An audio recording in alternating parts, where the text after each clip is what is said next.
Autism is a wide spectrum of disorders that usually show up in early childhood. Definitely by the age of 3, people notice if there's autism in a child.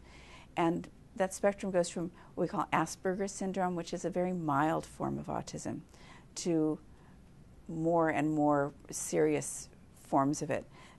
How it shows up is in poor communication skills and social awkwardness.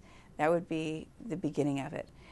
In a more severe case, you'll see severe communication problems, lack of eye contact, lack of direct verbal communications, where people, parents, families cannot really get a lot of communication from their child.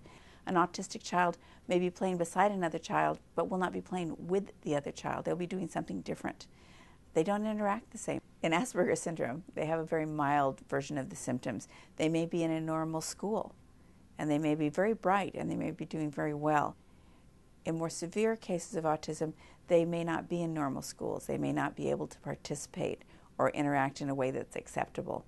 They may not want to interact. Autism is a modern scourge.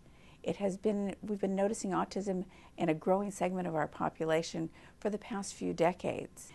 Autism is growing in prevalence in our country to the point where now it is 1 in 88 children. Unfortunately, this is not something that children outgrow. After you're a child with autism, you become an adult with autism, which means ongoing care and needs for the rest of one's life. And so to be able to address it early on, when it's easier to address and the outcomes are better, is really the best choice. In my office, we treat autism with a couple of different modalities.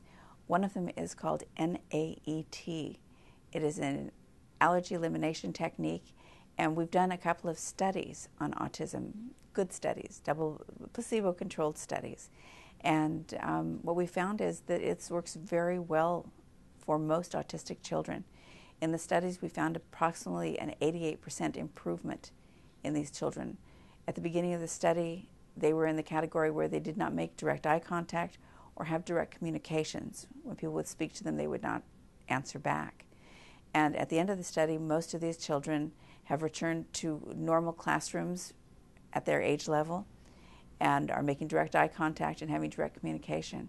This is such a lifesaver for a family to have a child come back from that lack of communication and interaction to be acting and performing like a normal child.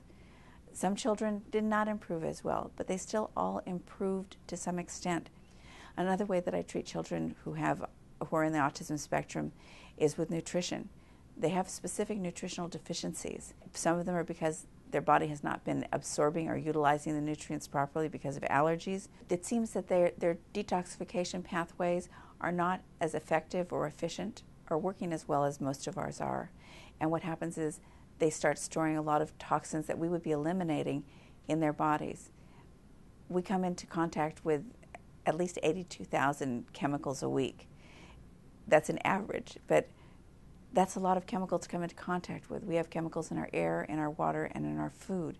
And these children have also been medicated a lot. There's a lot of heavy metals in medication. And if you do a screening on these kids for toxicity, a hair analysis or another kind of screening, you'll find they're very high in heavy metals. My treatment differs from Western medicine is that we don't prescribe drugs. Drugs all have side effects. Drugs all leave residues. And we don't use them. We use natural supplementation to build them up on things that they're deficient in. We use the allergy elimination technique to get rid of these allergies so their body, instead of having to defend against molecules that it sees as dangerous, can absorb and utilize the nutrients in foods in a much better way. So we get them so that they're absorbing and utilizing their nutrients properly, and it helps them bloom. It varies as to how long it takes for children to get from where they are to where we want them to be. It can take a couple of years. We start with the NAET, and everyone responds at a different rate. Usually you'll see improvement in symptoms in 3 to 6 months. And then after that, it just gets better and better. The primary goal is to get better communication. When we have better communication, everything in the world tends to support the improvement we're looking for. With more communication, there's more affection, there's more outside reinforcement from other people. How long will it last after we finish the treatment? The treatment seems to be permanent. The child may need to continue to be on some kind of supplements or nutrients, but generally it's going to be a very long-term result.